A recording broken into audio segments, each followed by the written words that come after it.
Hey, thank you all for being here today. I'm Brian, and I'm freezing. Gabe. I'm We should so podcast cold. this Is it? sometime. Yeah, that'd be a free podcast. Yeah. So this session today is called Brian and Gabe 5 by 15. I guess we explained it in the handout. You know, when we were kicking around session ideas, this is the first session that we've delivered together at BriForum. Out of 14 shows, that's crazy. Yeah, although technically we delivered the same session in London. But I don't think any of you were there, right? Oh, well, feel free to laugh at the same jokes. So yeah, and Gabe and I have been working together for a long time. This is us. This is me, Gabe, and Jack from 1998. So we've been, that's when we started working together. I just said we should reenact this picture. Jack just sat down over there. So, we'll find some bottles of beer. We'll each have one, because notice Jack's left hand is carefully kind of twisted around his back, because Jack was maybe, 14 then? I don't know how old he was there, but notice Brian has a beer, Gabe has a beer, and Jack's hand is off frame. So I found this picture on photo paper, and I took a photograph of it with my iPhone to scan it. So there's how long ago? Look what this industry does to you. Yeah. This 5 by 15 session though, so we were kicking around ideas, and kind of like these lightning round sessions, we had a bunch of things that we wanted to talk about, but we couldn't sort of settle on just one. And also a bunch of these ideas we thought were fun conversations, but then it was like, oh my gosh, talking about this for 75 minutes, ugh. So we figured we'll just do 5 separate little mini presentations that are about 15 minutes each. It's our own lightning round. Our own lightning round. And so these are in random order. These are not connected to each other. These are unrelated. These are 5 just completely sort of separate things. The first one is pinball. So this first topic we want to talk about is the future of Windows apps. And I guess in this case I should say the future of what we are now calling legacy Windows apps, so your Win32 applications that most of our enterprises have, and we just we've always had them, even if the whole world moves towards tile world applications or HTML5 or mobile or whatever. These are the Windows apps that we run our businesses on, and they're probably going to be around essentially forever. It's the reason we laugh, at least to ourselves, when we go to see a big vendor conference and they talk about the post-PC era and how the keyboard is dead and the PC is dead, and we think, there's no way. We're going to run these things forever. I talked to a guy last night that totally plans on running Windows apps for 20, 25 years into the future.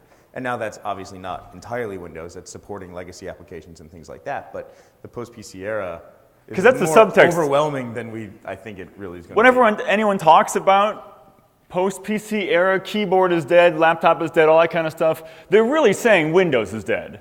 They're just not saying it in so many words. So we want to be very clear that we do not think Windows is dead or will be dead in the span of any of our careers. So our view is that the future, when this happens in the future, we will still have cockroaches, we will still have Twinkies, and we will still have Microsoft Windows applications. So our future of Windows is that Windows is not dead. That doesn't mean we're going to be deploying Windows desktops to everybody, but applications are going to be lingering. Yeah, because if you think back to what we talked about in that keynote yesterday, and this is the sort of complex slide that I ended with that I built up to in the if keynote. If you missed the keynote, there it is. Yeah. But so we have across the top in the yellow boxes our different application formats, whatever application is. There's Windows apps, there's new Tile World Windows apps, HTML5 and iOS and Android and all that kind of stuff. On the bottom we have devices, some with keyboards, some without keyboards. In the middle we have all these things we're trying to turn into services. We're trying to provide identity management across all this stuff, personalization across all this, the files and data access. And this is, BriForum and our whole jobs is all about all this kind of stuff. But the key here, though, is that Microsoft Windows is still part of this. And our view is that in this sort of future, when we get to the point where we have all these different devices and all these different application platforms and all the different services across, when that's all talking to each other, the traditional Microsoft Windows application is just like another snap-in module that we're delivering, just like any other application. Which we've chosen to use for whatever reason, for one reason or another, just like we've chosen one of our other applications. And maybe that's because that's the way we've always done it, or because that's the only application that does exactly what we need to do, or we're too cheap to move it into the cloud or something like that. But the bottom line is that Windows is the vehicle to get that application to the user, which means that Windows' future is that of middleware. And so this is kind of the overarching thing when we start to talk about the future of terminal server and VDI, which is one of the next ones that we're talking about, is how exactly are we going to use Windows going forward. So the future of the applications. Yeah, and we look at it as like Gabe said, it's just a middleware that sort of snaps in just like everything else. So, and I think this, I've written about this before, we've talked about this the last year's BriForum and everything, so this is nothing sort of new. I don't think it's a concept that Windows is moving towards some kind of snap-in middleware. I think it's a recycled slide even. Oh yeah, probably 3 years ago. But now here's what the conversation is that Gabe and I have had, and we kind of want to share it a little bit. So if we look at the future of Windows apps, so first of all, we believe that Windows apps are always going to require Windows. So you got to run the Windows OS somewhere, including all the shit that comes with it, like DLLs and registry and Microsoft licensing and user profiles and just all that kind of stuff. It's the whole talk about, remember, like layering, right? We describe layering as Windows is this monolithic brick that has the OS, the applications, the user personality, all of that stuff is just one block. And the whole layering initiative is trying to break those things into addressable layers. But the reason for that is we still need all of those layers to be there. Otherwise, we'd just deliver the applications as needed. Yeah, because even all those layering solutions, it's still putting together Windows. Right. I mean, it's putting in a personality and a block. Yeah. It's just a little bit later. And we don't believe, there's some talk about, well, what about something like Wine to run Windows apps on non-Windows platforms? And I'm not sure about that, because it seems like Wine is always a lot of versions behind, and there's just a lot of issues. So my belief is as long as we've got Win32 applications that we have to deliver, even if it's 20 years from now, we got to have Windows running somewhere in some form in our environment. So that's kind of our first baseline for this. Does anyone use Wine in production, or whatever the code weavers or cross weavers? I still get emails from them. But I've never, every time I've tried to use an app with it, it sounds like, hey, this might be a good idea, but then every time I use an app, I stopped using that app 10 years ago, because the most recent thing that they support is from 2005. And I thought for a while that if we're going into this with the idea that Windows applications are our legacy apps, because in 10 years all these new things will be written, even for keyboard and mouse, but might be written with HTML5 or some other way, maybe Wine will catch up. Like maybe if all I need to deliver 20 years from now is a 2005 era Windows app, maybe Wine of 2020 will be able to do that. But it still feels like Wine is a big pain, and it's a lot of trouble. So the Access 97. Yeah, I have a solution done. for you. Wine can deliver the crap out of that to Linux. So our belief is Windows has to run somewhere. If you're delivering applications from the data center, then that's VDI or RDSH. We'll talk more about that in a bit, but that's, again, this is sort of the legacy of what we've been talking about at BriForum for 10 years. Yeah, we get that. We can use RDSH or VDI in the data center to package up a Windows app and deliver it to a non-Windows device and everything. So that's kind of no-brainer. Like we get that. Where it becomes interesting is, what about on the clients? So I kind of like this concept of wrapping Windows applications and then delivering them to run a Windows instance on a client device. It sounds like XP mode. It is XP mode.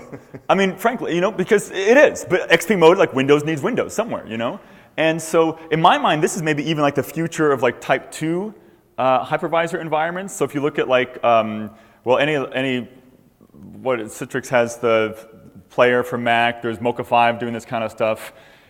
I don't see those necessarily as the long-term solution for delivering a whole Windows desktop, because our world, we're breaking the Windows desktop up into all its components of applications and services. But for those actual Win32 apps, where you need the binaries to run somewhere, let's let's use a VM and have like a single app virtual machine essentially. And so even the challenge there is managing that though, because it's still an instance of Windows. So now we have to lock it down as well. Single image, what do I want to say? Thin provisioned maybe, so that no matter what happens, every time this app is fired up, it's some base image of Windows. Look at put deep freeze on it. I mean, yeah, so, exactly. And so we have like Nlight and vLight, which are for older versions of Windows, but there's packages out there you can use to pull all the garbage out of Windows you don't need. You can pull the control panel elements out and different graphic elements and drivers, and you can build a VM that's only a few hundred megabytes that is the base core Windows functionality, as well as your actual Win32 application, and just deliver that to your users, and that can run on Mac or Windows laptops or whatever. And now you're delivering that old Windows app to run locally on your device. But if we're talking multiple apps too, this is where the Moore's Law part comes in. If we're talking multiple applications, how are we going to have all this horsepower to run all of these little VMs that wrap our applications? Maybe we have multiple applications on a VM, but if we're making them individualized, right? Why start that again? If we have multiple applications all wrapped individually, right now that might be challenging. But again, Moore's Law makes this interesting by just giving us as much capacity as we need and then in a physical desktop. The last point on this, which before I open up to comment, is where I say Moore's Law makes it interesting is that could also continue out to all devices, even phones and tablets, because maybe Win32 apps will run fine on a 7th generation iPad. Because if we're looking at Win32 apps as legacy apps, if these are, Windows XP came out in 2001 when your top processor was whatever, 400 megahertz and 64 megs of RAM. And so, that's a fixed point in time. Like these Win32 apps we need, if we're looking at these as legacy and new stuff is going in other directions, well, by the time that comes around, we may be able to have like a single app VM running full binary translation, Windows kernel, all that kind of stuff on the iPad, because iPad 7 or whatever is going to be able to run your old Windows apps no problem. And because again, it's a legacy app thing, because new apps, if we have rewritten our application, then we're rewriting it for whatever framework we want to be using. There's two aspects of this too. So in one situation, we're talking about virtualizing Windows applications on an iPad, which means all of the translation, like Brian mentioned. Of course, right now we can only do that with Windows 98. Maybe I saw someone. There's if you jailbreak your iPad, you can get like VM software and run older versions of Windows on it. It's super slow, but again, Moore's Law fixes this for us. Yeah. So 7th gen iPad should be able to handle that. However, there's also something, I mentioned that in a show one time to somebody, and a guy raised his hand and he said, what about dynamic binary translation? And apparently, they're working on this technology that can convert the stuff on the fly. So we just run the app, and it just on the fly converts that. So I'm not entirely sure. Sounds like Java to me.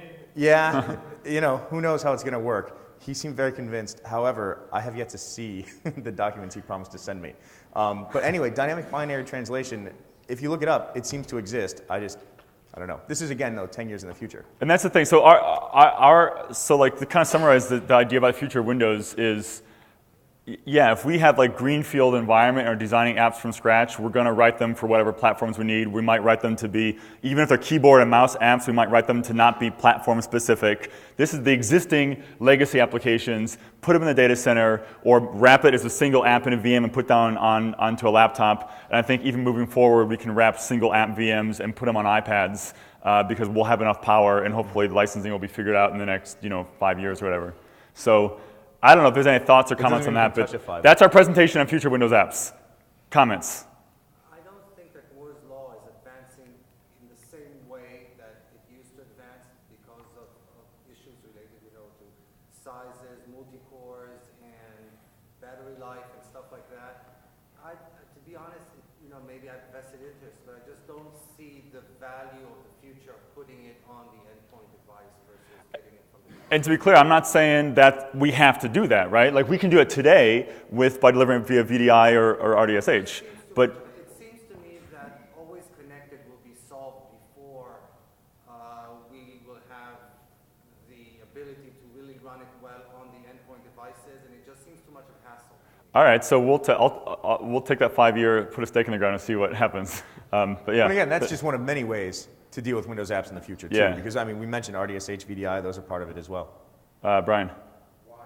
Gratification is still a gratification, no matter how you slice it and stick it on a knife. But we don't get a choice. But my point is, so to be clear, if it's not our call as to whether we use a crapplication or not. If we had the vote, we wouldn't be using any of them. So we're saying when you have crap applications, you have to run. I like the idea of isolating them onto their own, and like we don't have to run all full Windows desktop environment to run one or two old Windows crap applications. Since we're in Chicago, you want the killer example? Yeah. Every single application that United Airlines runs, from the moment you walk in the airport till you get on a plane, is written in Windows 3.1. Every single Windows app that United Airlines uses is Windows 3.1 app. Yeah. But that's the thing though. So like I said, like this is to be very clear. Like we're not saying you have to do this kind of stuff. The point is that that these old Windows applications, we like the idea of delivering them as single apps, because the long tail of these apps, we're only going to have the smaller and smaller numbers. We don't have to deliver and manage a full Windows desktop to get a few old crap applications. We can pop them down with VDI or RDSH, or maybe even we can run them locally on an iPad. Other thoughts on this? Please. How do you think VMware's ThinApp fits in this? The question is, how do you think ThinApp fits into this? All these app virtualization things, that's not super relevant in my mind to this conversation because those also still require Windows. So how you get the Windows app into your little VM, that's the way we've always done it, which it's installed, it's virtualized in there, it's SCCM, it's whatever. But ThinApp can only deliver apps to Windows operating environments. Like any other app platform. Yeah. Yes, please. You mentioned wine, but there's an interesting thing that could be done with in the future. With legacy apps, the biggest issue I see with using wine is you're going to have this specific version of Linux, this specific version of Linux, and all of these fixes are going on to make this app all the time. Now, if you could just have an RDP server on Linux with this specific version of wine with all the patches, once it's running well, you virtualize it. Right, so now we're doing TS to Linux. Yeah, with one wine. instance of wine. Yeah, Right, yeah. So, all right. Let's move on to our next topic. So that's future Windows apps. Okay, so the next topic is terminal server versus VDI. And Benny's right there, I think. Did I see Benny? Oh, maybe not. so by way You of guys can just do that again. by way of background, so I very first presented terminal server versus VDI at BriForum 2007 at the Gleacher Center.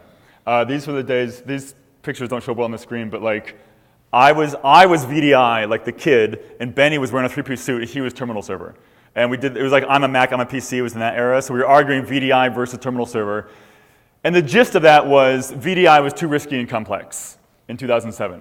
Then in 2009, I gave the same presentation at VMworld, VDI versus terminal server, and the sort of summary of 2009 was VDI is too expensive.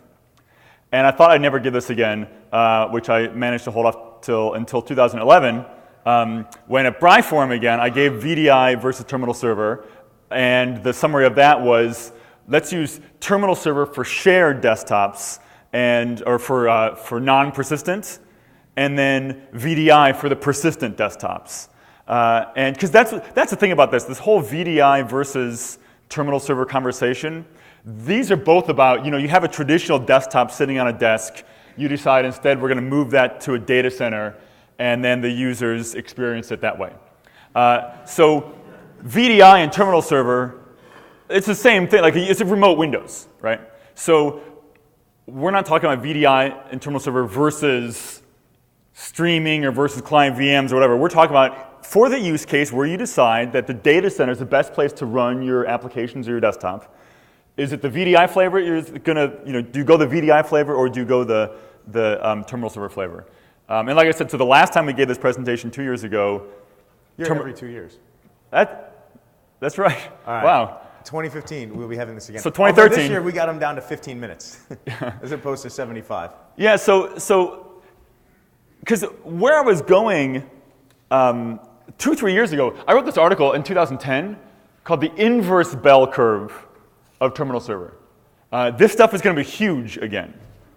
And in this bell curve, I kind of said, back in the day, we had some terminal server. Then as VDI craze picked up, everyone's like, terminal server is going to go down because everyone's going to use VDI. But I thought, along our previous conversation, but eventually we're going to get to the point where we're only delivering Windows apps as a service because it's only for our old legacy applications.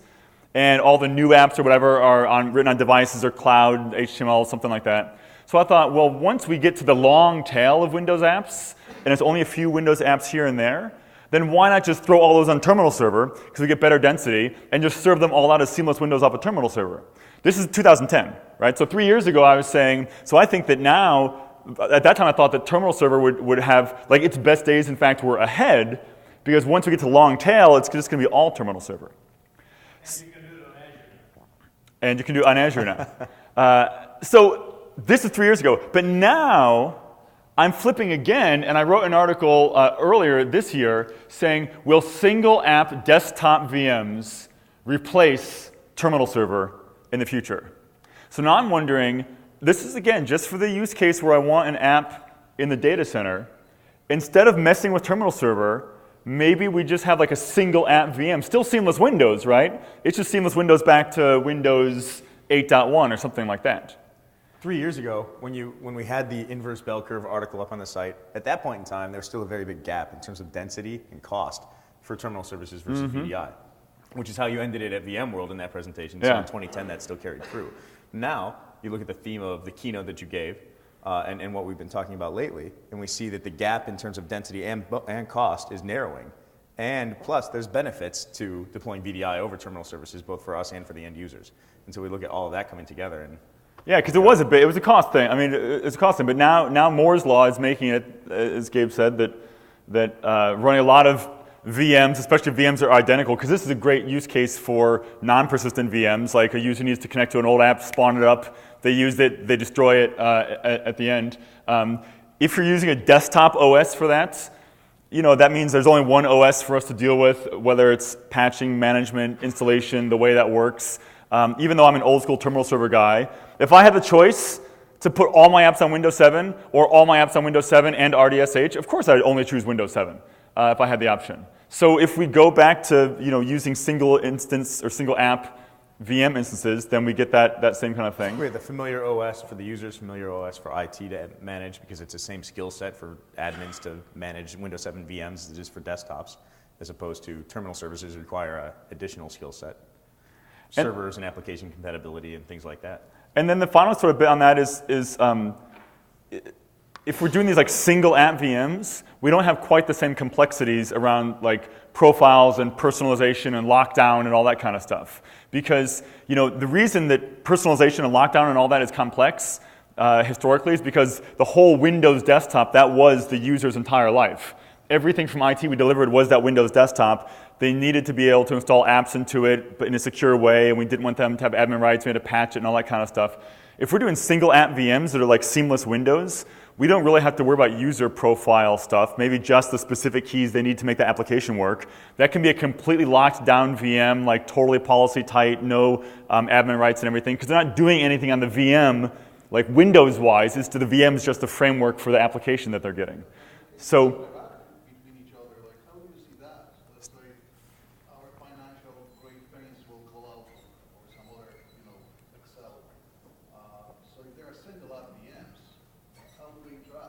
The question is, if these are single app VMs, how do you deal with app integration with each other? And I guess I could say that maybe we don't phrase it exactly like this, but it could be a VM that's only used for apps for the user, where they're not living in their desktop world. So, I'm sorry? That's about the square one. You load the VM with all apps what user needs. Well, all Windows apps the user needs that we want to deliver from the data center. FS Logics. There we go. But yeah, I mean, the thing is, because the key here, I should say, is maybe I shouldn't call it single app. I should say this is a VM for delivering apps. It's not a VM where we're delivering the desktop. This is not the place where the kittens and the user-installed apps and all that kind of stuff is living. This is a place where we're just using it like as a container to deliver the specific applications we need to the users. And if that's the case, and I'm not providing the general user's living environment in this VM, then I can deliver it on just applications. And in that case, maybe spawning up a bunch of VDIs for that is actually easier to do than using terminal server. I think it really depends on what Microsoft does during the long tail. Because you put the point that maybe that it's easier for the admin to manage a desktops everywhere instead of desktops and terminal servers. But if you're looking at Windows as just middleware, they're not managing desktops anymore. And like was said before, if you need to have multiple applications within the same VM, then you're already back to having multiple applications within the same instance. And is managing profiles really easier when a user has multiple VMs versus sessions on terminal servers? I don't know. So I think it really, again, boils down to what Microsoft does when Windows, as we know it, becomes middleware. That's actually a really great article topic. Like, what does Microsoft do when we get to the point where Windows has been marginalized as only middleware? And in that world, by the way, I'm not saying Windows is dead as a platform and no one's using it. It's just that we as IT don't care. So what version of Windows is on the client and whether you touch the client or has a keyboard, that's not my concern. You know, we're delivering the services that can have all sorts of different devices. We're delivering our apps that are sort of device agnostic. And then we have these few Windows apps where it's easier for me to deliver the Windows app down as a service than try to deal with the gunk of Windows on the endpoint and deal with all that kind of crap. Also, do whatever you want there, and I'll just deliver my application either on a VM on your device or on a VM from the data center. So that's about it for this topic anyway. I don't know if there's other questions or thoughts on. So the summary now, like I said, is now I'm wondering, so I still think there's a long tail of Windows applications. The data center is one delivery method for the long tail of Windows applications. And 3 years ago, I said for sure that'll all be just a bunch of really simple terminal server sessions. Now, I'm not so sure. Maybe it's a bunch of VDI sessions. And how we manage that's a question, but that's not relevant in the TS versus VDI context. That's relevant in how do we manage Windows in the middleware days. Whether we deliver it via TS or VDI is a different thing. Yeah, Mike? So with all respect to the IT management angle on this and how you're describing it, there's the other angle, which is the user experience. And for those of you who are using a Mac in the room, the user experience of already having a work surface, and that's my Apple desktop, then why not punch a published application into that environment and make it feel like I'm just getting another app, as opposed to change my work surface to Windows. I think will continue to be a driving use case for terminal services and specifically the published apps. But I can publish, so the comment is, you don't want a second work service. I never heard that phrase work service. I like that. I'm taking that. I don't want a separate work service for my desktop, but I can do published apps out of Windows 7 VMs now. So I agree with that 100%. In this world, even with multiple applications in the same VM, I don't want a new work service there. I want this app window and this app window, and they're seamless. And the user doesn't know they're in one VM or separate VMs or whatever. They just click the button and Excel opens. But that again is important, but not relevant to the TS versus VDI conversation, because I can deliver seamless published apps out of VMs, out of Windows client VMs just as easily as I can out of terminal server VMs. And then it's back on the back end. What makes sense to deploy? Does it make sense to deploy a terminal server solution, or does it make sense to deploy a VDI solution based on cost and complexity and how many systems I want to manage and things like that? So it's more of a strategic thing than anything else. Yes, Simon. So here's a crazy idea. I mean, everybody gets that Azure is just run by Microsoft, right? That is, you don't get to manage it. It's not like patch Windows Server anymore. Okay, so you're asserting that Windows becomes the middle, in which case Microsoft manages it. This whole business of managing VMs, let's just get over it. We don't need to do it anymore. See? So you're suggesting we just let Azure, put everything in Azure and let Microsoft worry about it? Look, if it got to that point, Microsoft would just say, yeah, we'll just manage all that runtime for you. There's no need for you to do that. By the way, if the app runs on Windows 7, it's going to run on Windows 8 and everything else, right? Maybe. So, you know, I like it that. just become a service. Yeah, the comment is like, if you're doing that, if it is just middleware, why do you want to be in the business of managing these, even if they're single app VMs? Just let Microsoft or someone else, I don't know, it could be anyone doing that, but yeah, I'll take that. All right, topic over. Next presentation. I think that we've had one of our more epic arguments about this topic on a podcast. I feel like there was a 25-minute segment of a podcast one time where we were arguing about network security and how it should be handled. I don't remember that, actually. No? I think we can find it. I'm sure. Somebody So remember this which is one called it is? Rethinking Network Security. And I wrote an article about this earlier this year also called Rethinking Network Security. All of your on-premises Wi-Fi users are actually remote users. And the way I set this up, I'll start by saying I'm not a security guy. And so I'll pre-apologize for summarizing 20 years of network security in one slide. And that is, so the historic approach to network security is you have an office. That is a place. And inside this office, you have computing resources that you want to secure.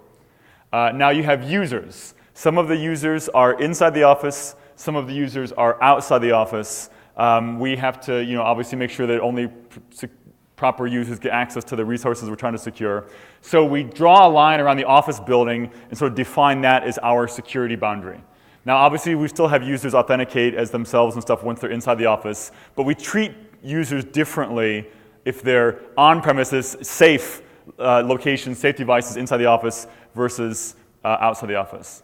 Now, there's two problems with this. The obvious problem everyone knows about is just because a user is in the office no longer means that they are a secure user on a secure device, because it's too easy to bring devices into the office. It's too easy to have unapproved devices. Wi-Fi lets you have unapproved devices from the parking lot. So even if it's plugging in your laptop to a physical internet or Ethernet connection, I mean, who is doing network level authentication inside their organization? There might be a few, but most of us no. Most of us have organizations where we can just walk in with a router, plug it in, and have instant Wi-Fi in our cubicle.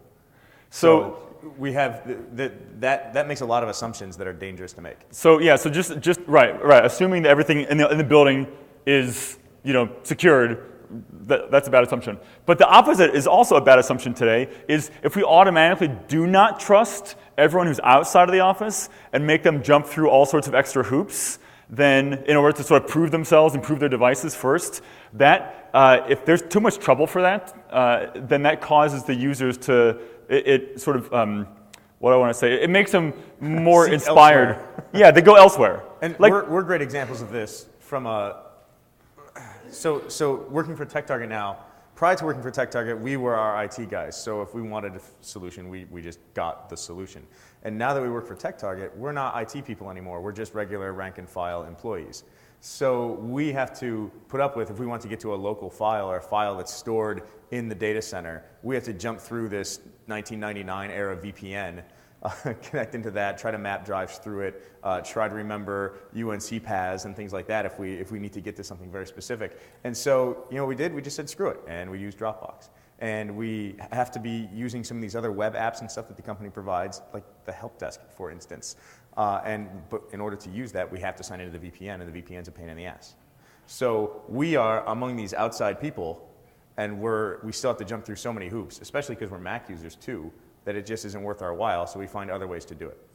So I argue that that's the downside of this is A, the security model doesn't work because lots of untrusted devices are in your environment, and B, it doesn't work because if you automatically think that everyone is the enemy on the outside and make it the bar too high to jump through, you're just encouraging the users to do the whole FUIT thing and do other things on their own. I'm 99% sure too that once you connect to the VPN, there's nothing.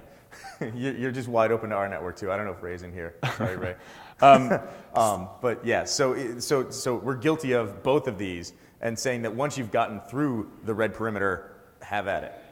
So our proposal is, and this is like, we didn't invent this idea, but this is what we subscribe to and are sort of like trying to evangelize this. And why it's not a whole session all by itself. Yeah, is you move the security boundary so it's specifically around the actual resources you want to protect, and which that makes sense to a lot of people. But then where it's a little bit more controversial is that means that you treat the users who are out in user land, so like the network jacks and the Wi-Fi, you treat them the same way you treat remote users who are at Starbucks or at home. So in effect, you take away the office boundary, so there is no differentiation whatsoever between a user who's on Wi-Fi at a cubicle and a user who's on Wi-Fi at Starbucks.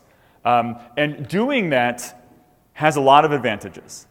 There's also disadvantages, which we'll get to, but one of the advantages, now you no longer have to police the devices. You don't have to be at the device level, this one's approved, this one's not approved, and it's a whole game of whack-a-mole, and people figure out how to mask things and double hop connections and all that kind of stuff. That just gets us out of that game, because we don't police devices at home. We shouldn't police devices in user land, which is, users can bring in anything. We can take down the metal detectors from our doors, which aren't working anyway. So that's the first advantage. Another sort of smaller advantage is that users now have the same experience from everywhere. So it's no longer like you go to this URL and jump through these hoops if you're here. If you're out of the office, you use a different URL unless you're on the VPN first, and then you go to this URL. Now it's just like, no, here's how I connect. And the way I hook my whatever device I have, it's the same for everyone, everywhere that they happen to be. Incidentally, by the way, if you have VDI, VDI is living in the same user land. Like VDI servers are also on the outside of whatever that little red box was around the things you actually want to protect, because VDI, that is user land, and a user connecting from VDI should be no different from user connecting from home, because you want to protect what you got to protect. Agreed. The next is the rogue for. Oh yeah, go ahead. So, what are you protecting? I mean, if you're not protecting your devices, if you're not, is it just the information that you're protecting? You have a box around a server. I mean, what is that representing? I guess that represents whatever's inside your data center that's not VDI servers. So applications, data, the end. Yeah, and I'm protecting the things that the users don't have physical access to. So I'm protecting, I would say, what's in my data center or the cloud or the partner data center. It's basically protecting everything in my data center except for the VDI servers. The VDI servers, data center-wise, I want them on the part of the firewall that's on user land or a DMZ, not on the inside.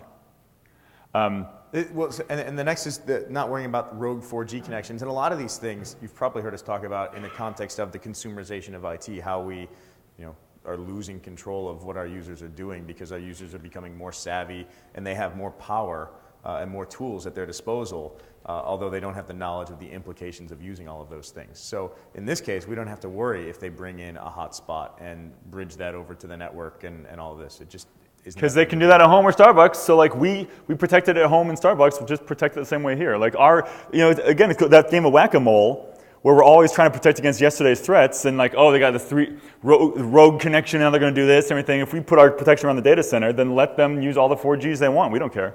Yeah, Scott. Yeah, hi, Brian. I just wanted to add a point. I totally agree with your observation here.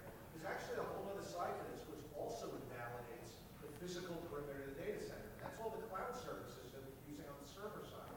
It used to be that the corporate LAN was, an isolated boundary where all the data stayed within it. On both the client side and the server side, now data's flowing in and out.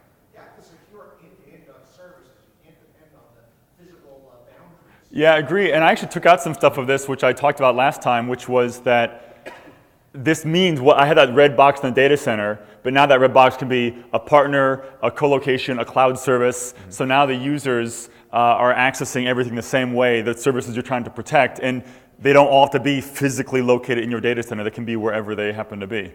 Simon. But the quickest way in your cloud is through a client. So if I take the client, I take your cloud. And you can't do half the problem. You can't solve half the problem, okay? I'm all over this. That is, the enterprise network, it's done. This shit doesn't work anyway, okay? Yeah. None of the proxy, whatever. Okay, you get it. Why didn't you click on a bitly shrunk thing, right? Okay. So, sure, you want to protect the cloud, but if I have a corrupted client, I'm in anyway. That's how it works.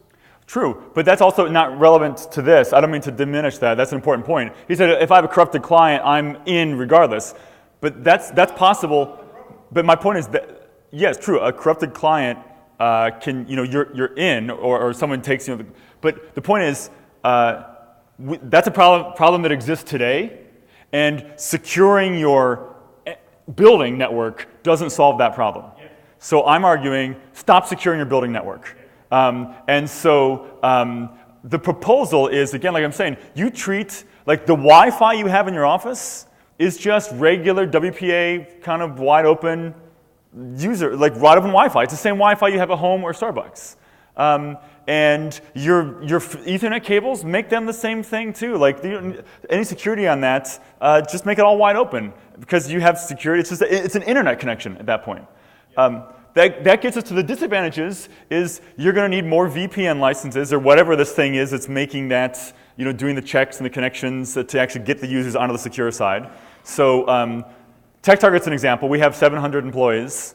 And when it snows in Boston, an email goes out saying, if you're using the VPN for just email, please log off so that our enterprise apps users can have licenses freed up. So now this means all users are using the VPN or whatever you have. They're all using it at all times. And this is where our argument came in when we had this. And this was 2 years ago probably on the podcast, was you were arguing for this, and I was saying, that's a fine idea. It's not possible. It's not a feasible thing because we're not considering the end user experience. We're not saying, if we want to wrap just our data center in the security blanket and then turn everything else loose, that's fine. But the end user now has to know that, oh man, I have to connect to the VPN to do this. But it's not. But see, that can be all done automatically. And we didn't at the time. We had the argument. I remember this argument now. Now you do. 'Cause you're full of shit. No, it wasn't. The reason I wasn't is because you couldn't give me any example of a single VPN solution that was not evident to the end user. Because we didn't need to confuse the user with more stuff. I'm not arguing that it's not evident to the end user. We were saying these poor remote users that were already inconvenienced by the fact that they had to use a VPN to connect to their stuff. We were saying, let's take that shitty experience and give it to the users that are in the office too. Well, the other thing too is when we were, The VPN is also part of the enterprise network. Chuck it.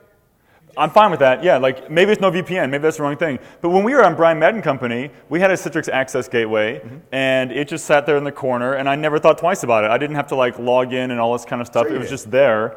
Right, but the point was, I was easy to connect. But this is also you and not an end user. It doesn't matter. This was 2 years ago. What I'm saying is that this is possible now, so I'm on board. Okay, I like it. Maybe VPN's the wrong word. Now, we need updated Wi-Fi gear. Right? These 1997 Cisco AeroNet things we bought, they're made for, 10 meg and a few users. If every user has 3 or 4 devices, you're going to need updated Wi-Fi gear. Even stuff like maybe these ones that do like multiple, like I know like Ruckus, there's others that have like 24 antennas and they tune them for the site and they can support thousands of devices. You got to upgrade the Wi-Fi gear in order to support the fact that you've got 4x these connections. You're going to need all updating networking gear, which is everything, because you're going to have to do like quality of service or traffic shaping or like a VLANs per user. This is not my department, but like... Yeah, I don't know what the name for that is. I know, I don't think it happens here. I think if we pull up, Find or Explore, we can see all the other computers on the network. But I noticed at Citrix Synergy, I have a very isolated connection. If I have 2 devices on the same network, they can't see each other. And I don't know what that feature is actually called. But we're just not, like, if we're providing Wi-Fi to the public. It's private VLANs? Private VLANs, yeah. So if we're providing Wi-Fi to the public, and we don't want Wi-Fi from one user to infect other users, and we have to just buy updated networking gear that, because people say, oh, one user can go to YouTube and download everything. Well, if we have traffic shaping and prioritization of, enterprise services, it's possible to do, but again, this is not our like regular switches from, the 1990s. All these disadvantages, to be completely honest, it's all just about cost. Like the bottom line is, you can't just say tomorrow, we're going to just turn loose our corporate Wi-Fi to the world without first, whatever you're doing with your security and the Wi-Fi and the packet shaping and all that kind of stuff. You have to, do more stuff here. And so I think this works. And we presented this before, and some people had some objections, but I think that all the objections were bullshit.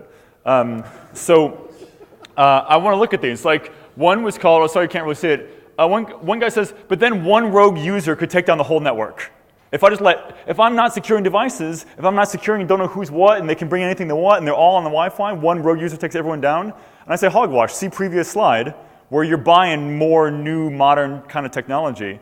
And the way that I sort of phrase this to people, I'm like, you're afraid of one rogue user, really? Like, Starbucks figures this out. The football stadium has Wi-Fi. If they can do it, you can do it. It's just that, again, this is not your Linksys router from Best Buy that's going to be doing this kind of stuff. But it is possible to make it so one rogue user doesn't take everyone down. But Brian first. It seems like we're just talking about putting this stuff in the app, SSL, everything else. You can do secure connections. I think that's the point you're trying to make. It's certainly where Apple and other people are going. Yeah, his point is putting it into the app, and maybe that's it. If maybe every enterprise app you're delivering has their clients, whether it's web client or actual client software for different platforms, and it is doing some SSL thing, and someone's going this way and someone's going that way, Well, and that's fine too. That's the idiot-proof, user-proof, hidden VPN. We don't have to worry about this. I mean, that's the perfect solution. Yeah. The answer is you pick up your device, you do it today.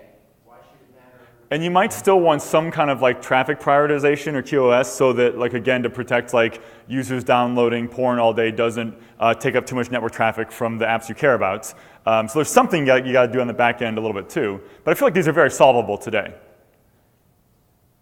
Yeah, I mean, there are potential other flip side benefits. If you insist on having just a few access points onto the internet, then you're easy to DOS.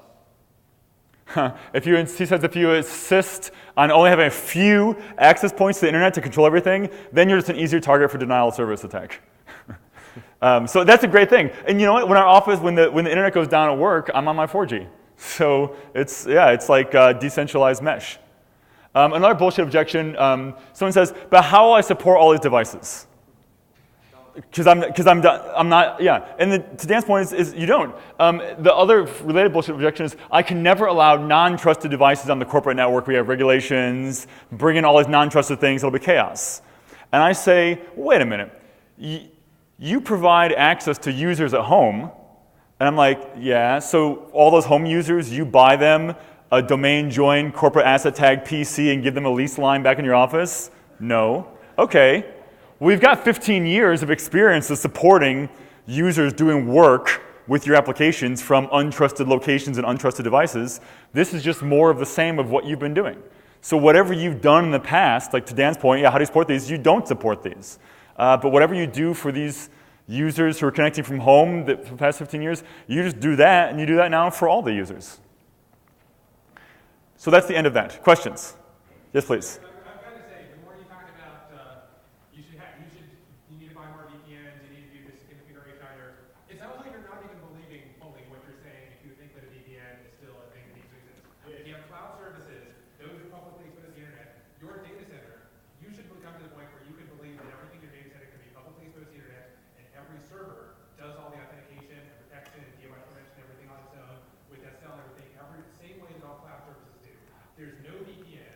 You don't have to worry about clients protecting from other clients the same way. Starbucks doesn't do that. Public Wi-Fi at the library doesn't do that. I sit down there, somebody else in the library, public library, is going to attack my PC if there's stuff that's insecure on my PC. Why do you worry about a corporate user attacking? It's like, you should just provide. I love that. That's awesome, yeah. On the public internet, you should not think that you connect to this. Same thing you were saying earlier about compromising the client. Like, you should not think that when you compromise one client, you get to a central VPN and now you have more access. No, you have that one user password. You can do what that one user did. There's no public share that everyone can get to. Did everyone hear that? The gist of it is the concept of VPNs is old. This is old news. We should not be talking about VPN. VPN just saying you get access to the network and that gives you everything. Throw that away. It should be now that every server you have ought to be doing its own authentication and should be able to be fully exposed to the public internet and is app by app connecting for everything, and we don't need VPNs. Just to be clear, it's not only the VPN that you can ditch. You can ditch the proxy. You can ditch the IDS, the IPS, and all the other shit that those vendors sell. By the way, You can ditch the proxy, the intrusion protection, the identity. This is great because this means that all this traditional security we're throwing away that I'm saying is crap is actually much even larger than what I was saying. I love it. Yeah, but then you're duplicating effort, right? You have, if I have 10 applications and 10, developers working on 10 different applications, have all of them 10 develop their own authentication, separate authentication system, right? So the question is this duplicated effort? You've got 10 applications with 10 developers, and now you're each making your own 10 things. Is that 10 times? They should all plug into your SSO. You have an SSO system. You do, AD does this. You can do this That's for what servers. You can do this in so many ways. You don't rebuild an authentication system. You don't have accounts per application. But each app is doing verification when the connection gets there. It's like, what is your sample assertion? What is your Kerberos ticket? Something like that. you can go for 2K SSL key, which is way better, but instead of these cheap things that you can easily spoof from a second to track that, this stuff is done, right? In back. So I don't think anybody would argue the trajectory of the industry. I think that is where we're going. But I would say all of us that have customers in the room have applications that are supporting that don't exist yet. And those vendors might not even exist anymore. So to retrofit that thought process to those applications, So let me say this. You're already vulnerable if you have clients that are on your corporate network on your trusted LAN and they're browsing sites that are on the public internet, like Stack Overflow or Facebook or whatever it is, at the same time they're browsing trusted sites in public LAN, because those apps that you have from 10 years ago were written before people knew about cross-site scripting, about CSER, about all these sorts of attacks.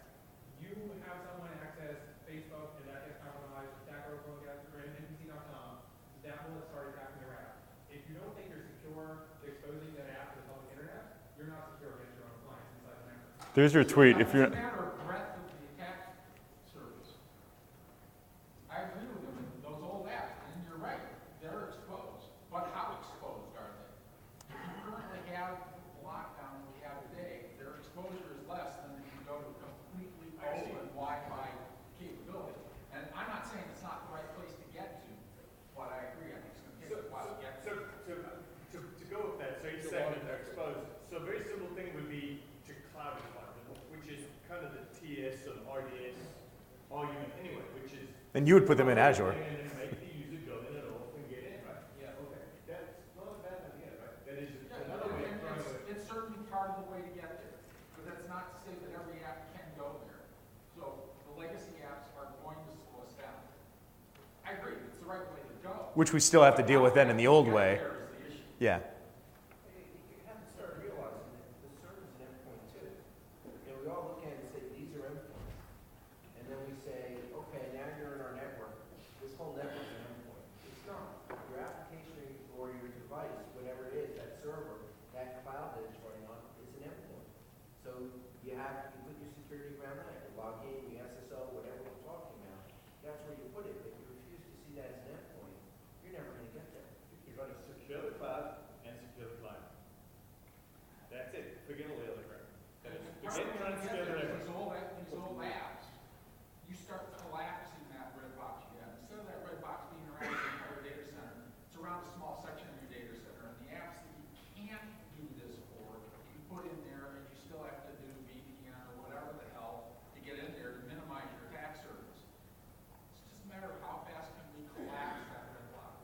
Isn't this entire conference, isn't like BriForum, the whole Citrix thing and VDI, to an extent about taking the client side of client server app and putting the client next to the server?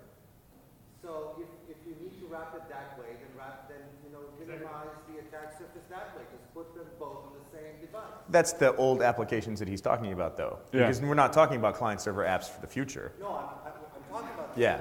If you want to minimize the attack surface for the old apps, do the Citrix thing and put the client next to the server Oh, on yeah. the same device. I like it. All right, let's move on to the next topic. This is awesome, though. Like, love the secure the app, conversation, secure the client, and forget all network security. Anarchy. Yeah. Done. But it's it. I mean, that's it. Okay. Next topic. This concept called user-installed apps. So this is for users, with their ability to install their own applications. And So when we first started hearing about user-installed applications, we heard about it in a way where we could use it to take away the ability or take away the need to give our users admin rights on all their machines. Who gives their users admin rights on their desktops? It's actually a really small number. All right, problem solved. Next topic. well, because we had this idea that, you were going to use application virtualization or layering or something like that, and you were going to, users didn't have to have admin rights, and they could still install their own applications. And there's some layering solutions, like you have, Mocha 5's got stuff, but it doesn't quite work with all applications. And then Unidesk only, what's that? Okay, Mocha 5 works with all applications, but Unidesk only works in VMs. You have Winova or VMware Mirage that doesn't work in VMs, and it just doesn't. This whole layering, isolating, just really hasn't kind of caught on. I feel like for as much as we talked about layering 5 years ago, we're all still persistent desktops, and we install applications for users. If users need to install their own apps, we basically give them admin rights. Or temporarily give them admin rights, they install the app, then take them away again. I just mean slide creation time that we spent on that. Did you see that animation? But that's from 5 years ago. So we had this idea that, user-installed apps, like I said, there's going to be user-installed app technology that's going to fix all this. And as Gabe said, would take away the admin rights Right, it from would solve users that problem. because Now when we could users do non-persistent desktops everywhere because we could just give our users, we could do non-persistent desktops so we could give our users the rights to install the applications they need, and then they're given back to them the next time they log in with the same non-persistent desktop and things like that. And the challenge though with the admin rights, I mean, what happens when we give our users admin rights? So this is what happens when we let users make their own decisions about technology. You get the Wheelmate laptop steering wheel desk. The best part of this thing, this is a real product on Amazon, and you know they have those like customer images where you can like upload your own images of you using these products. So there's a car in the roof of a house. These are actual images from Amazon.com of users' success with this product. And of course, this great one. That's Gabe. You can't see it, but Gabe actually owns this thing. People didn't believe it existed, so I had to buy one just to show them that, no, this thing is actually real. And it does work, but it works in very niche situations. But the point is, 5 years we've been waiting for the ultimate user-installed app solution that allows us to have a lockdown desktop, but still have users install their own applications. But now, I'm kind of wondering if user-installed apps doesn't matter anymore. And I got 2 reasons for this. Let me say my 2, then you say if you have a third or if you think they're stupid. The first reason is if we are doing it with the admin rights, a lot of reasons we were looking for the perfect user-installed app solution is because we were using non-persistent VDI. And so everyone was sharing an image. We still needed a way to package all of our apps and put them in on demand into the VDI. But now we've got all this single instance block level storage and stuff. If I want to take my fully persistent desktop model and move it to fully persistent VDI, I can do that today. So I don't need user installed apps to make disk image sharing work. I can just use VDI with persistent images. So that's the first reason it doesn't matter as much. But that doesn't solve. That doesn't solve the admin rights things. But the second one is, and this is more out there, but I think it's true. Users have iPads and phones and stuff. If we're talking about actual user-installed apps that don't have that users want on their own, we're finding now we can give users more lockdown desktops, and because they have a phone or an iPad in their pocket, they have user-installed apps on there. And so, 10 years ago, their computer was all they had all day long. And nowadays, if you don't let them install whatever little app they want for looking at eBay or the kids' daycare camera or whatever, they can just do it on their phone or their iPad. So we're actually seeing now that if we give a user a lockdown computing environment for their Windows desktop, that's actually more okay. And in fact, I wrote an article where I even proposed that we could trade admin rights for iPads, like a trade-in program. Because what if you told your user, you all know you've got some problem users with admin rights, $400 for an iPad?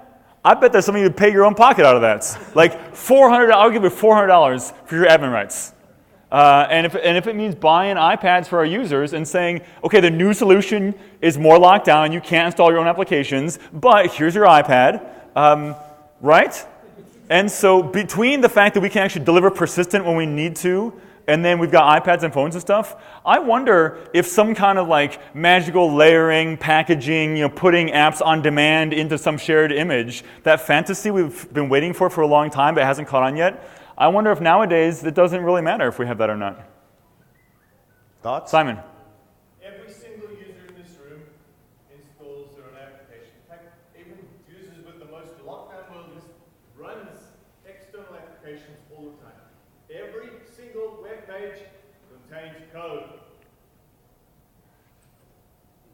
Okay? And users will install malware. So, these are not separable problems. And the funny thing, now that I'm sitting in the security world, is the awesome thing about this community is it gets the IT problem. But it's a security problem too. Okay? Every web page is code. So is every Word doc. So is every Excel spreadsheet. Okay? And that is a major application problem. And users do it. You have to let them. And so they automatically use, every time you open that doc, you're running code. So the comment about every web page is code, every Word doc is code, every spreadsheet is code, so you're letting them install applications because every time they open something or go to a page, they're running code on your system. So in that sense, then that goes to thinking about security in a different way, and if that is the case, maybe we let them install everything? I don't know. Well, think about it another way. The device you give your mom in the future, it better be able to protect her. Okay. In other words, we have to rethink device security fundamentally. So let's go back to this. Yes, we go to the cloud thing. Right. You're absolutely spot on. By the way, if we don't solve the device thing, we're done for, like as a society. You mean don't solve the device thing, you mean like the device security? If all of your stuff is taken trivially by the bad guys, we're done for. So, BriForum just got a hell of a lot more important. Tell your friends. Comment Save the world. Go to BriForum. I mean, if the user has the admin rights, right? That's what happened in last year's PDF China attack. Yeah. If you have the admin rights, you compound that problem. Now you have the PDF. You upload. You downloaded a PDF, and the user can execute code. Yeah, that's true. We can still take away admin. We can take away traditional Microsoft user group admin rights, still having the issues of code in Office docs and web pages. I think it goes to the basic question of what does it actually mean to have admin rights? In a lot of situations, it just means I'm a lazy admin. No. Technically, though, what does it mean? Because we're saying admin rights, but what we're actually saying are Windows admin rights. Yeah. What does it actually mean to have admin rights? That's the key question, I guess. And in this case, Yeah. I mean, one solution is, what we do at Bloomberg. Internet content runs on a separate VM and a separate browser, which is not permitted on the local browser. It's all non-trusted content. Even if you are admin locally, you can't really browse internet from your browser locally. So browsing kind of goes away. and then you get to the point. Yeah, so if we lock down a desktop in the Windows sense, we also have to not allow them to browse the web and not allow them to open any Office docs. And then, no problem. Yeah. Aren't you talking admin rights versus just execution of an application? Aren't they separate? They should be. And you could try to do the App Store model, which is signing the app. Right. We all know what that one leads to, right? Can I steal your code signing certificate? Yes. That happens all the time. But the probability of that happening is low compared to what. But the consequences are massive, because then all the malware gets signed and you're done. Like stealing the root system. And by the way, the Google App Store is full of crap. You know that, right? So it doesn't solve the problem. There are a bunch of different things we have to do. I'm not saying that there's any one panacea, but. So, and it's interesting how this all goes back to security. I guess when Simon's front and center also. Taking that back a level, this idea though of like having to build some kind of like layering solution in order to give a way for users to install their own applications, that I'm not sure about if we have to do that today. John. Yeah, I think the whole way of looking at it is backwards. I mean, the idea that you can dictate to users that they things they can and can't do, that's not true anymore. You can't do that anymore. So, I mean, even because everyone installs applications. Everybody wants to install applications, and people are getting more and more tech savvy and more demanding to be able to do those things. I mean, it's true back in the 80s and 90s, people had their desk and they just sit there and they took what IT gave to them. And that's not true anymore, and it's going to become even less true going forward. So I don't think any of those things are a solution. I mean, if somebody demands they need that ask.com toolbar to do their work, they're going to get the ask.com. Yeah, so this is a conversation we should continue because the idea of, if users, they're going to figure stuff out, and then our traditional solution has been, well, we provide them a lockdown VM, they can't do it, and then a separate VM where they can, but then you've got the whole work and personal kind of crossing over, and they're using work stuff in their personal one. That's a bigger conversation. Well, they're still going to want to do that. The thing is, as it pertains to this segment of this presentation here, is that user-installed applications, the solutions that exist today, are probably not the answer across the board because there's not one that works on every single situation, on every single desktop or what we call it work surface. Because we've got some that require layering, some that don't work in virtual environments, and so on. So there's got to be something else. That's a good point. Yeah, it is that. Yeah. Quickly, yes. There you go. Well, that goes back to the iPad thing. Yeah, and that's back to the network security. But then that's back to Simon's thing about it still matters because we're still running web pages. All right, we got to move on. I don't know what to do. I don't know. Let's talk about article ideas or something. But I want to do this last point because I think this is sort of interesting also, and that is redefining data. And we've talked about data protection and data security a lot in the past, and we've had conversations about the fact that there's two types of data, like corporate enterprise created data, which is possible to protect if we want to, and then there's the user created data, which we cannot protect because they can always do it on their own device, on their own network, with their own apps. And like David Stafford last year mentioned that, thank you for that, that we're not, it's not even data, like in this, for end user created data, it's not data loss that we're trying to protect against. It's the opposite, where we're praying for data ingestion. Like we're hoping the users choose to put their data into our systems so we can secure and protect and that kind of thing. But I sort of, in talking the past few days, or past few months about this, realized that, and this is a conversation I had with Jack about, when we say data, that's like a generic thing. Like we actually have to break this data up into, I guess what I'll call like files, and then data. And I don't have a better word for data, but these are different, So like, there's that word called MIM. Have you heard of mobile information management? Which is like Dropbox and Box and those kinds of things. But in my mind, that's not like mobile information. Like that's just, it's files. I don't have a good way to present this. Mobile information management describes like what we might be calling data, but it really means files. I'm sort of advocating, my point, I guess, is that we create something new called I shouldn't say create new. How about MFM, mobile file management? Mobile file management is about files. So my point is, all these enterprise like Watchdocs and Dropbox and data now, like ShareFile and Horizon Data, these are all file sync products. And so I call it mobile file management, for example. File syncing. All right. So these are file syncing products, but that's a different conversation than like data protection. The stuff that we keep in Google Drive, Evernote, and those things. But there's also the corporate data too, which I guess we'll probably get to. Yeah, because that's the whole. What's that? I say quickly, I guess. Oh yeah. So maybe if I just move on to the. Let's see here. Like I wrote an article last year called "Who Cares About Dropbox, SkyDrive, etc." We're moving to a world where traditional files don't matter. And that's kind of the point we're getting towards this. Like I can use file syncing products to give me rights management and DRM and protection in transit and secure like wipe and authorized clients. I can protect the crap out of files today. And like now that we have these products that are out there like in the vendor lab, we can protect files like crazy, like just in time to the point where files don't really matter anymore. Because like Evernote doesn't have files and Google Drive doesn't have files. So collaborate with people outside the org.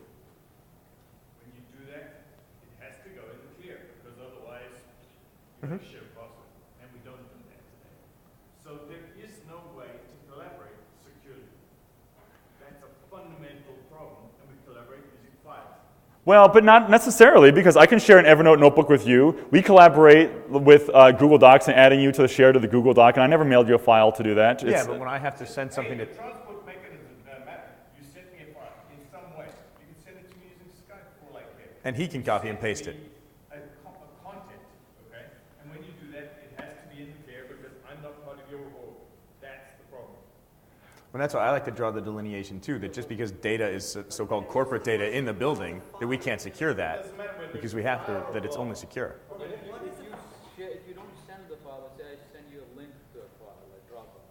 Right? I send links to malware all the time, by the way. I'm just saying that Give me a card. the Dropbox model makes it easier in the sense you don't have to send the file as an attachment, right? So it doesn't move as part of SMTP. But it's not. Yeah, go ahead, Jack. But I think that the point that has to be added is, so here what Ryan, what I think you're talking about files that are inextricably linked to the application, and then you're using that application to view that data. So when somebody else is viewing that data, they're also using the same application. Yeah, and I mean, This Google, like a Google Drive document, unless I actually export it into a Word document, what format is it? I don't know. How do you do it? Use Google Docs. well, where this came from is like, it kind of came from the mobile world. Like, we have app wrapping and app management. So, most enterprise management, like EMM products today, have file syncing products built into them. They have Office editing suites built in, and they can make sure that as long as you're in that environment, whether it's Windows, Mac, Web, iOS, Android, it's all secured. You can't break it out. It's gonna, be encrypted and everything. That's all fine. And then we can extend this technology to other apps, like on mobile devices, and like put wrappers around them and make sure these apps are encrypted, and I can remote wipe them and remote kill them. But the wrapper I put around these other apps doesn't really do anything for, like the apps, like Evernote. I can wrap Evernote and make it so it's encrypted on my device and requires a password to use it, but Evernote still is syncing its data format somewhere in the back end that is not a file that I can manage inside ShareFile or Dropbox or whatever. But again, it goes to the issue of definitions, of what you actually, like we talked about, what is having administrative rights. Again, it goes to the question of what is a file, because literally what I hear here, when we're saying files, what we literally mean are PDFs and Office files. That's what we actually mean. Anything else is, Is even data. email, is that a file? What is Well, agreed. Everything else is so data. Then that's why what we're saying. That's why this section is called defining data, because I'd like to say it another way. All these file syncing products and EMM products that are out there, they are great at protecting Office docs, PDFs, like things that show up on our C drive on the list. We can protect the crap out of that. But I wonder, though, that doesn't solve the problem. Like, if I had the best file syncing product on the planet that can protect these files, like as more users do more stuff with Google Drive and Evernote and these other types of like cloud-based services, having the best file sync protection on the planet doesn't actually solve my security problem. So we got to look at the data we're trying to protect is not protected with an enterprise-type Dropbox thing. We have to do something else. But what is it that you're trying to protect? What is it we're trying to protect? Like, are you trying to protect emails just that you send out? I mean, data you said can be protected, right? Files can be, so I believe files can be protected. I believe emails can be protected. But how about like look at all the apps you use on your device. Emails can be really protected. Emails is clear text. Well, Let's break this assertion that files can be protected. We collaborate with people outside the org. The moment I need to do that, we're done. how about with like Watchdocs though? Is like so that you have to have the Watchdocs client on your device. It's when you then you have to activate it, and I see the activation that you've done it to your device is locked to it. The file goes. Device is owned by a bad guy. No, that's a different problem. See, I somebody owning your device, no matter what you do, all security principles. fail. So there's two things. That problem you The can't DLP solve. problem is don't lose my stuff, okay? And then the other one, which is, by the way, every one of these files is also programmed. So you're saying that you can't protect anything. No, I'm not saying that, and you know that that's not my position. I think we can protect, I think we have technologies to do amazing things. But the DLP problem is don't let my stuff out.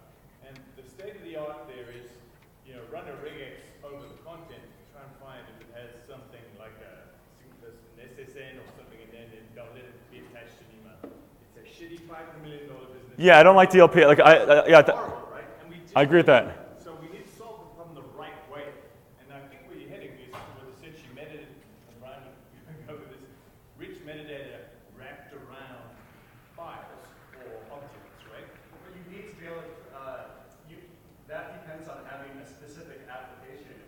And so I'm saying if you're also, when you're collaborating, if you're also the provider of the application that you use to do that, like Watchdogs, you're not using some random app that you found to access Watchdogs. You're using the Watchdogs portal, and the data and the app that you're using to view it are inextricably linked. Because Correct. And by the way, there lies a challenge too, right? That is, at that point, I'm saying, instead of using Word, I'm going to be using the Watchdogs viewer. Yeah. Which is like doing VDI on a per document basis out of Watchdogs cloud someplace.